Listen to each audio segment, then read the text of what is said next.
강기 장추 몰람 디타페 대니 ngan송 탐치에 뽕와르기르 대니 록포 ngan파 빵와인 नावा था ये दयां दे न्यूर्थों जिनके द्वारा भद्रचर्या पाठ किया जाता है वे दुर्गति समस्त से छूट जाते हैं, वे कुमित्रों से छूट जाते हैं, अमिताभ उन्हें शीघ्र दिखते हैं। ऐसा कहा गया है कि इस भद्रचर्या प्रणिधान से दुर्गति से हम छूट जाते हैं। मात्र पाठ करने से दुर्गति से कभी भी हम नहीं छूट सकते जब तक इस प्रणिधान में कहे गए वचनों पर हम ना चलें। दुर्गति के कारण होते हैं लोभ, ईर्ष्या, क्रोध, मोह, कामवासना, राग, द्वेष, शत्रुता, भेदभाव, पक्षपात आदि। इस प्रणिधान में बार बार यह प्रण लिया जा रहा है कि मेरे मन में लोभ, ईर्ष्या, क्रोध, मोह, कामवासना, राग, द्वेष, शत्रुता, भेदभाव, पक्षपात नहीं हो और मैं सदा प्राणी मात्र को मित्र समान देखूं और उनके हित के लिए सदा भद्रचर्या पर चलूं। जब मन से कोई द्वेष, ईर्ष्या, क्रोध नहीं होंगे तो हमारे शत्रु भी कोई नहीं होंगे। इसलिए कहा गया है कि इस प्रणिधान से कुमित्र भी छूट जाएंगे। मन से सभी क्लेश जिस दिन समाप्त हो जाएंगे उस दिन पूरा संसार हमें एक ही प्रकाश, एक ही आभा में दिखेंगे। अर्थात इस संसार में किसी भी जीव से कोई भेदभाव, पक्षपात नहीं होगा। इस दृष्टि को ही अमिताभ बुद्ध कहते हैं। देदा न्येपा रापन्ये देवरसो मिसे दिरियांग देदा ले परवों कुंतु जांगपो देयांग चिंटावर देदा रिंगपो मिथो देजिनग्युर। वे लाभ, लभ्य, सुख से जीवन जीते हैं। मनुष्य जीवन यह भी सुखद होता है।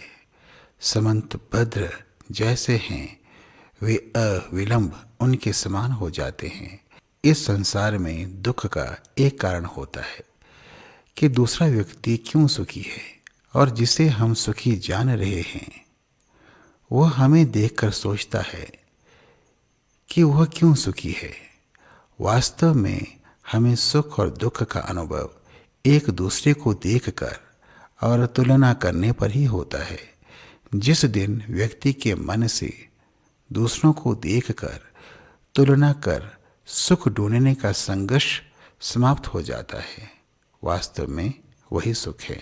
समंत भद्र का अर्थ है आचरणों, विचारों और वचनों से इस संसार के सभी प्राणियों को अपने समान जानना। अतः इस प्रणिधान को समझकर बार बार पाठ करने से हम भी समंत भद्र बन जाएंगे। Sammed ngapo dagni dikpanam kangi mishe wangi chepa dak deyi zangpo chepa de jotna nyurdu mali onso changwargyur। अनंतरीय पंच पाप सभी जिनके द्वारा अज्ञानतावश किए गए हों उनके द्वारा भद्रचर्या का जाप करने पर शीघ्र अशेष परिचित हो जाएंगे। इस प्रणिधान से 5 जघन्य अपराध जैसे पिता की हत्या, माँ की हत्या, अरहत की हत्या, बुद्धघात और संग में भेद करना। हत्या का अर्थ हथियार से किसी के प्राण लेना ही नहीं होता है। अपने आचरणों से, विचारों से और शब्दों से माता पिता को दुख पहुंचाना भी माता पिता की हत्या होती है, जो एक जघन्य अपराध है। अरहत हत्या का अर्थ है जिस व्यक्ति के मन में किसी के प्रति राग द्वेष नहीं हो उसे अपमानित करना, अपशब्द कहना और उसकी हत्या करना जघन्य अपराध है।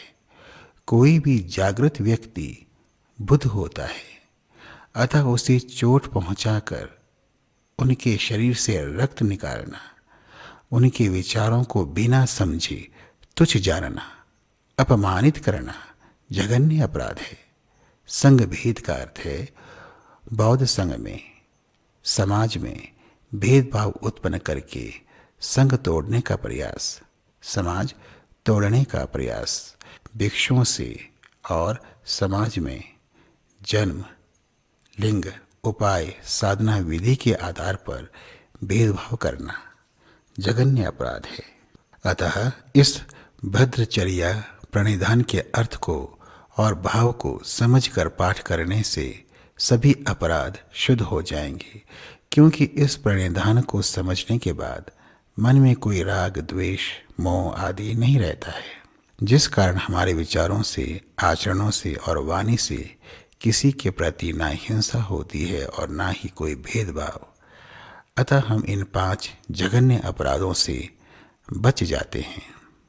येशेन दांग में जुग दांग सन नम दांग रिंग दांग खादोक नम दांग दन पर ग्युर दूध दांग मोते मांगपो दे मिथो जिगतिन सुम्पो कुंदनांग छोपर ग्युर। ज्ञान तो रूप, लक्षण, वर्ण और गोत्र युक्त होगा, मार और तैर्थिकों से अजित होगा, त्रिलोक समस्त में पूजनीय होगा। जब तक हम इस शरीर में हैं, हमारी पहचान शरीर के गुणों के साथ होगी। यहाँ वर्ण और गोत्र का अर्थ कोई सामाजिक जाति संज्ञा नहीं है। जिस ज्ञान मार्ग को हम चुनते हैं वो हमारा वर्ण है, क्योंकि वर्ण का अर्थ चुनाव करना होता है। गोत्र का अर्थ है जिस गुरु से हमने दीक्षा ली है। मार्ग का अर्थ है मन का वह सूक्ष्मतम भाव जिसमें सारे क्लेश बीज रूप में रहते हैं। जो व्यक्ति तीर्थ स्थान, मूर्ति और शास्त्र को ज्ञान मान लेता है उसे तैर्थिक कहते हैं। अतः इस भद्रचर्या प्रणिधान को समझकर पाठ करने से हमारे मन से सभी द्वेष और तैर्थिकों के समान जो भ्रम हैं वे समाप्त हो जाते हैं। ऐसे भद्रचर्या वाले व्यक्ति तीनों लोकों में पूजनीय होते हैं। चंगचुप शिंगवांग टुंगदो दे न्युरडो सोंग ने सेमचन फंचर देर दुखते चंगचुप संगे खोलो रप्तु कर दूध नाम देंदंग चेपा थम चेतुर। बोधि ध्रुम के सम्मुख वे शीघ्र जाएंगे, जाकर प्राणी हित के लिए स्थित होंगे। बोधि बुद्ध चक्र प्रवर्तन करेंगे, मार्गणों के वर्ग सहित समस्त का दमन करेंगे।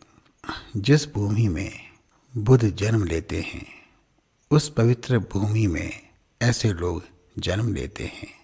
भद्रचर्या को समझकर आचरण करने वाले साधक बुद्ध भूमि शीघ्र पहुंच जाते हैं, क्योंकि उनके आचरण, विचार और वाणी में कोई राग, द्वेष, मोह, पक्षपात और हिंसा और भेदभाव नहीं होता है।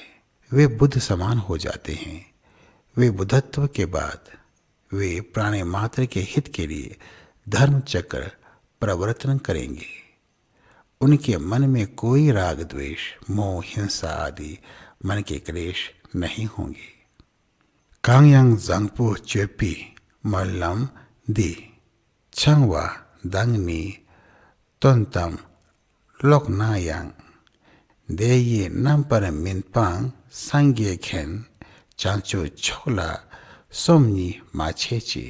जो भी भद्रचर्या प्रणिधान इसका धारण करता है, व्याख्या करता है या पाठ करता है, उनके विपाक भी बुद्ध जानेंगे। बुद्धि श्रेष्ठ पर संदेह ना करें। इस प्रणिधान को समझकर पाठ करने से, व्याख्या करने से और धारण करने से वे बुद्धत्व की ओर जाएंगे। इस प्रणिधान के शब्द, अर्थ और भाव पर संदेह ना करें। इस प्रणिधान को समझकर आचरण करें, मनन करें और शब्द व्यक्त करें। इस प्रणिधान को तोते के समान और मेंढक के समान बिना समझे पाठ करने से पाप ही बढ़ता है, पुण्य कभी उत्पन्न नहीं होगा। उनके मन से स्वार्थ कभी समाप्त नहीं होगा और यही उनके लिए नरक है। आज इतना ही। भवतु सर्वमंगलम।